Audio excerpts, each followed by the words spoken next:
तो इस देश में बहुजन समाज के साथ साथ में सब समाज के गरीब बच्चों की पढ़ाई को आपको फ्री करना पड़ेगा।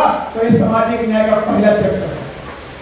और दूसरा चैप्टर होगा, जब एक बच्चा पढ़ लिख जाएगा तो उसके लिए नौकरी की व्यवस्था भी आपको करनी पड़ेगी। नौकरी आप देनी पड़ेगी और आप आउटसोर्सिंग से नौकरी लेकर के आ जाए।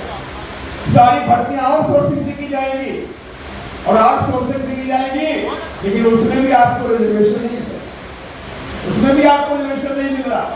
तो आखिर आपके बच्चे पढ़ लिख कर जाएंगे कहां? कौन आपको सामाजिक न्याय देगा? सामाजिक न्याय को संविधान का पहले प्रियम्बल लिखा बाबा साहब ने न्याय की बात करी, जस्टिस बाबा साहब ने कहा मैंने तो न्याय राजनीतिक न्याय दे दिया, अभी आर्थिक न्याय और सामाजिक न्याय देना दिया। बात समझ लीजिए कितना बड़ा माहौल बनाते हैं ये लोग। सामाजिक न्याय, सामाजिक न्याय। देश को 75 साल हो गए आजाद हुए, लंबे अरसे तक कांग्रेस ने विराज किया, अब भारतीय जनता पार्टी नहीं कर रही है। लेकिन दुर्भाग्य की बात देखिए कि संविधान के पहले प्रियम्बल के पॉइंट को आज तक देश में पूरा नहीं किया गया और आज सभी पार्टियां फिर बोल रही है कि हम सामाजिक न्याय देंगे, सामाजिक न्याय। अरे क्या सामाजिक न्याय? अगर तुम्हें कुछ सीखना है तो उत्तर प्रदेश की सरकार में 2007 से 12 के बारे में देखिए, उन्हें अध्ययन करिए, जाकर के अध्ययन करो कि किस तरह से आलिया बहन जब मुख्यमंत्री थी 2007 से 12 के बीच में इस देश में उत्तर प्रदेश के बहुजन समाज के लोगों को सामाजिक न्याय देने का काम मैंने किया, पूरी तरह से सामाजिक न्याय। एससी का हो, एसटी का हो, ओबीसी का हो, जहाँ किसी समाज का महापुरुष हो को भी सम्मान देने का काम किया कि नहीं किया? रिजर्वेशन के साथ रिजर्वेशन भी दिया, नौकरी भी दिया, ठेकेदारी में रिजर्वेशन दिया। ठेकेदारी में रिजर्वेशन देने वाला पहला राज्य उत्तर प्रदेश बना। किसी भी प्रदेश में आज तक ठेकेदारी में रिजर्वेशन नहीं दिया। शिक्षा को फ्री किया है, एससी एसटी ओबीसी की गरीब बच्चों की शिक्षा को फ्री किया है। और मैंने ने कहा आप पढ़ाई करो, फीस की टेंशन मत लेना, हमारी बहन मुख्यमंत्री है, फीस मैं भरूंगी, आप पढ़ाई करते जाओ। ये सामाजिक न्याय होता है। और जातिवाद की खाई को खत्म कर दिया उत्तर प्रदेश के अंदर। जातिवाद नहीं था उत्तर, बड़ी बड़ी मीडिया घराने, देश विदेश के अखबार रिसर्च लोग लिख रहे थे कि उत्तर प्रदेश में 2007 से 12 के बीच की सरकार आई, उसने सामाजिक खाई को पाटने का, जो सामाजिक खाई बनी हुई थी अपर कास्ट में ओबीसी के बीच में, उस सामाजिक खाई को पाट दिया। मेरे आंखों के सामने एक बात, जो लोग हमारे घर में चाय नहीं पीते थे वो लोग आ करके हमारी थाली में साथ में खाना खाते। अब आप समझ लीजिए सामाजिक खाई किसने खत्म कर दी? ऐसे नहीं होता।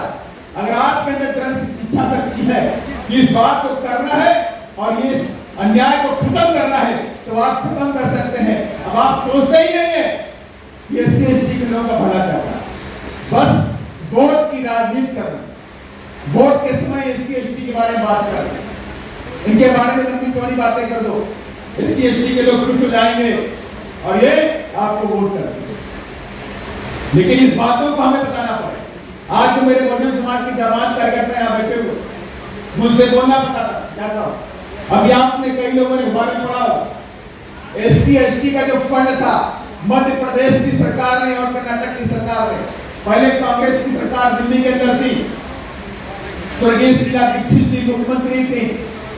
एससी एसटी का जो हजारों करोड़ का जो फंड था उस फंड को कॉमन वेल्थ कैंप में खर्च कर दिया। माने कि जो पैसा एससी एसटी के ऊपर खर्च होना था, उनकी पढ़ाई पर, उनकी लिखाई पर, उनकी नौकरी में, उनके विकास करने पर, वो पैसा कॉमन वेल्थ कैंप में खत्म किया। और अभी फिर क्या हुआ?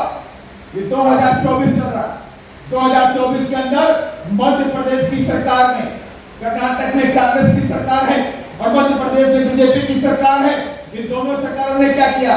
एससी एसटी डेवलपमेंट का जो फंड था उस फंड को मध्य प्रदेश की सरकार ने काउ वेलफेयर, माने गाय का वेलफेयर, गाय के उत्थान के लिए पैसा, एससी एसटी पैसा जो एससी एसटी के बच्चों में पढ़ाई पे खर्च होना चाहिए था, जो उनके विकास के लिए खर्च होना चाहिए था, जो उनको वजीफा मिलना चाहिए था, जो हॉस्टल में पैसे फ्री मिलने चाहिए थे, वो सारा पैसा मध्य प्रदेश की बीजेपी सरकार ने गाय पे खर्च कर दिया, गाय का विभाग बनाया और गाय के चारे के लिए, गाय के पार्क के लिए, गाय के डेवलपमेंट के लिए खर्च कर दिया। माने कि आज की जो वैल्यू है गाय से भी नीची है। इतनी गंभीर बात नहीं, आपकी जो वैल्यू है वो जानवरों से भी नीची आज ये लोग मानते हैं। और इसलिए आपका जो पैसा संविधानिक पैसा था उस पैसे को गाय वेलफेयर में खर्च करने का। और कर्नाटक सरकार कौन है? कर्नाटक में कांग्रेस की सरकार है। मैं दोनों पार्टी के बारे में बता रहा हूँ। ये कर्नाटक की सरकार किसकी है? कांग्रेस की सरकार। और कांग्रेस ने भी क्या किया?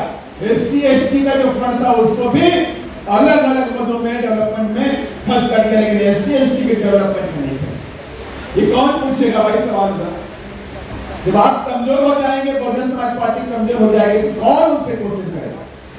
मैं देख रहा हूं सत्र चल रहा है और सभी के सामने न्यूज आई हो, सारी पार्टियों ने जाना भी है कि SC ST का जो फंड है ट्रांसफर किया गया, बीजेपी ने किया, कांग्रेस ने किया, लेकिन किसी भी सांसद ने SC ST के मामले को सरकार से क्वेश्चन नहीं किया। लेकिन मैं आपसे कहना चाहता हूं, मैं बहुजन समाज पार्टी का जाबाज सिपाही हूं और तय करता हूं और हमारे बहन का सिपाही हूं और मैं उनसे क्वेश्चन करने का काम करूंगा। मैं पूछूंगा किस आधार पे आपने पैसे ट्रांसफर कर दिया? आप पैसे प्रधान लेकर क्यों नहीं आते? आप पैसा प्रधान फाइनेंस मिनिस्टर क्यों लेकर नहीं आते कि SC ST के विकास का जो पैसा है वो कोई कैसे ट्रांसफर कर सकता है? वो पैसा उन्हीं के विकास पे खर्च होना चाहिए, उनकी शिक्षा पे खर्च होना चाहिए, उनके स्कॉलरशिप पे खर्च होना चाहिए, उनके हायर एजुकेशन पे खर्च होना चाहिए, उनके लिए औद्योगिक वातावरण होना चाहिए, उसका पैसा उस पर खर्च होना चाहिए। लेकिन कोई आपसे पूछने वाला नहीं। इसीलिए मैं आप सबसे कहना चाहता हूँ, अभी आपने खबर पढ़ी थी दिल्ली यूनिवर्सिटी में मनुस्मृति पढ़ाई जाएगी, पढ़ी कि नहीं पढ़ी आप लोगों ने? आलिया बहन ने सबसे पहले उसके क्वेश्चन उठाया कि मनुस्मृति पढ़ाई जाए, देश में दोबारा खाई पैदा की जाए, इसका हम विरोध करते हैं।